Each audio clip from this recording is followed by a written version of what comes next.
What's up, guys? Specstar here today with a little bit of a different video. I just want to talk about one theme or concept that exists in Draft League that everyone faces, and I want to kind of talk about it, how to play with it, how to play around it, all that fun stuff. Now, the topic here is I want to talk about difficult or unwinnable matchups and what to do when you have one.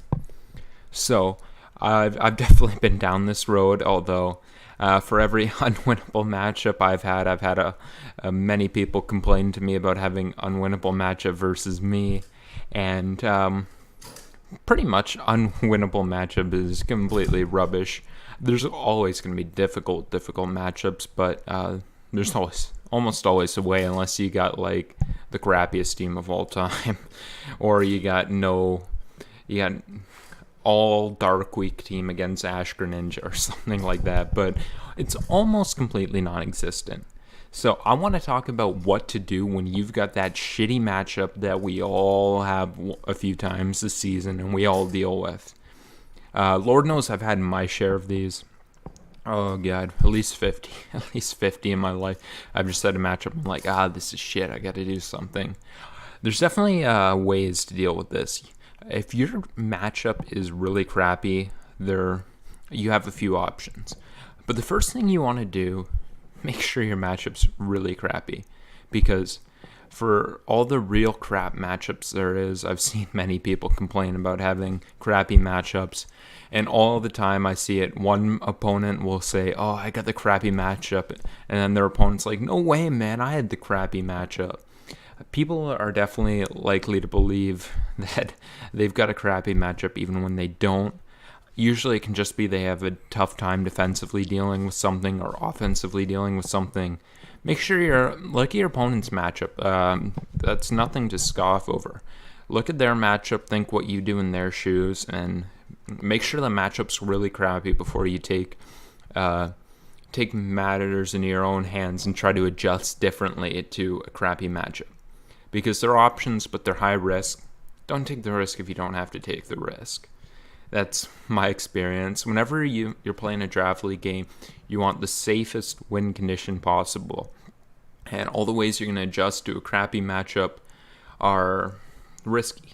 Basically, what you're going to do is you're going to take a matchup, and instead of going the safe way and trying to build a conservative team to deal with them, prepare for all 12 months, play them safely, have walls for everything, offensive answers for everything.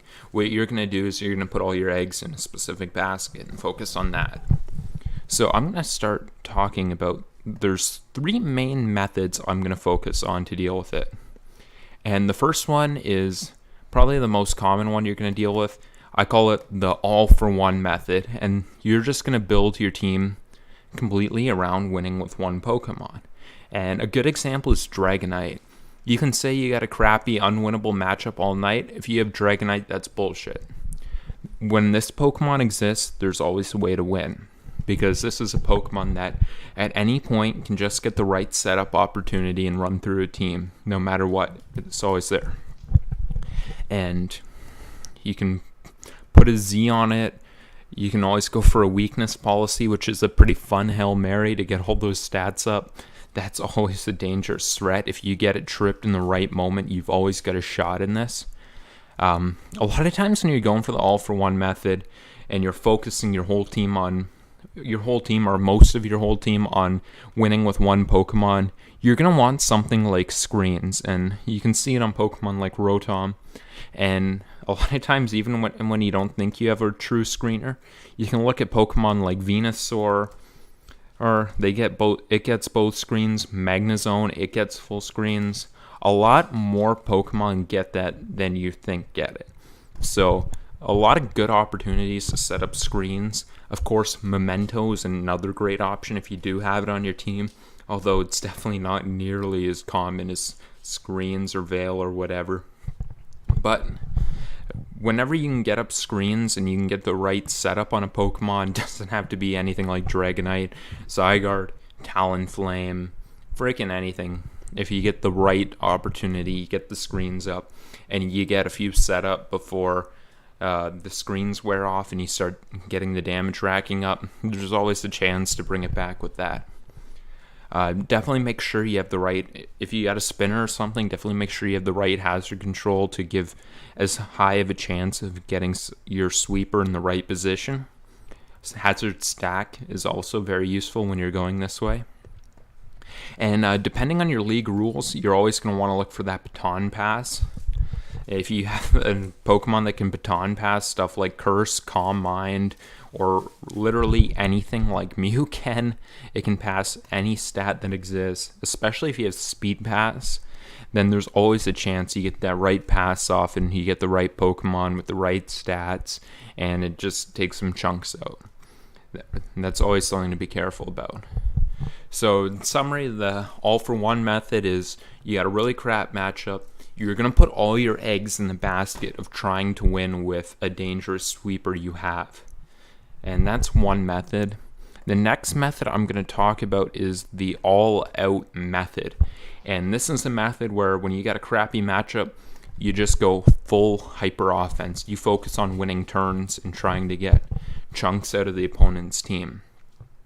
Wherever offense exists, there's a chance, because offensive teams are dangerous. Even if you don't have great offense, even if your opponent's got a great bulk core, offensive teams, they make the right trades, and they make the right predictions, they always have a chance. So this is just an example. I'm playing with the same kind of hypothetical team here: Dragonite, Nidoking, Steela. Hey, that team sounds pretty tight, actually. I might want to try that core out. But anyway, really, it applies to whatever your team is. You can even take shit that's normally more defensive-oriented and make it an offensive threat. You can take something like an Empoleon, get a Patea Berry on it to raise its special attack in a pinch. Torrent can become weaponized and utilized with Substitute plus the Patea Berry. Throw Agility on here, and then maybe you want Surf or Hydro Pump or Scald or whatever. I'll just put Surf here for argument's sake, and then you can get Ice Beam on here. This Pokemon becomes a threat. So it's not only the Nidokings, the Dragonites that can become an offensive threat. You can always do it, and if your opponent just doesn't prep right for one offensive threat, they can be in trouble, and that chance always exists. So another method you can do if you have a difficult matchup is you can just go full offense, caution of the wind. Maybe you want a hazard lead or something like that with an offensive team. That may be a reasonable option. It definitely helps with breaking down the core for the speedier mons in particular. And with a good offensive team, you want to have a breaker, something like a Bandinite or Taunt, anything that's offensive, really. You can get a nice Taunt Tornadus going on. You want to have breakers to kind of take chunks out of the team, and then you want a cleaner like the Celesteela with the Autotomize, Weakness Policy, Z-Move, whatever, or the Scarf Nidoking, something that can just clean after you've used breakers to take chunks out. Even if the matchup looks bad, you can be surprised how much an offensive team can do. It can give anyone a shot in any game.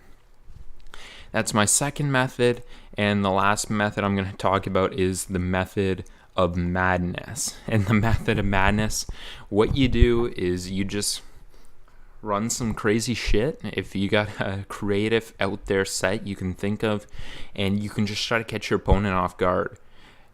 Even the best players, if anything, especially the best players, can get caught off guard by some sort of out there set that they weren't expecting. And if you can just catch them off guard in that one moment, that might be enough to turn things in your favor. And it's definitely something to think about. This is a little bit of an example here. You're facing a Chansey or something like that. You can run a Rivalry Focus Punch Nidoking. Rivalry boosts it if you're facing the same gender. So maybe not Rivalry on this one for Chansey, but if you had something like, does Queen get Focus Punch? She might want to run it, but whatever. For a second, I went into this thinking that it was opposite gender that Rivalry worked, and then I remember it's the same one. But if you're facing something gender, you could put it like that. You can always catch something like Chansey with a Focus Punch, and then you can taunt it to keep it low. Nidoking can be a surprisingly effective breaker. It's definitely known for taking chunks out of more offensive teams, but you can throw stuff like Taunt and Focus Punch on it and take chunks out of full fat teams. I've definitely run stuff like Toxic Nidoking to catch Cresselia, which would normally be a great answer to it. And another set here I've got, this is a real example. So this is one I've actually used. It wasn't so much for a bad matchup, it was just kind of a fun set I thought of. And I came so close to sweeping with this Pokemon. I was going to get a 4 KO sweep with it, and then I got flinched by an Iron Head, so I wasn't the most happy there. But something like this, a crazy little set like that, you can catch your opponent off guard. And any seasoned draft player will tell you stories of some crazy sets they've used. They're out there. Sometimes you might want to sit around and think about them for a second to really come up with something good. But they're out there, and you come with the right odd set and you catch your opponent off guard, you can put them in a bad position. And that's something that you should keep in mind when you have a bad matchup. You can always turn things around just by doing something your opponent didn't plan for you to do. So that is pretty much that for the methods. And really, my points are, remember that you make sure before you take any drastic measures that it's really a bad matchup. I recommend looking at your opponent's point of view, pretending you have their team and prepping for your team, and you can kind of see what the matchup is truly like, and you can kind of see what they're going to be worried about, what they're not going to be worried about, what they can't break, what they can't wall. You want to make sure it's a bad matchup. And if it really is a bad matchup, there's not too much you can do. You got the 3 methods. You can put everything into one basket and try to sweep with one Pokemon, or even 2 different kinds of sweepers, and set the whole table for them. Or you could run full offense and try to just overpower them, like a battering ram through a door rather than a key, pretty much.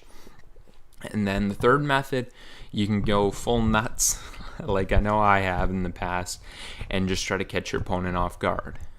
And definitely, you're still, in a bad matchup, your odds may still not be very good doing any of these, but it's definitely better than rolling over or just accepting that there's not much you can do in a matchup, because there is no true unwinnable matchup.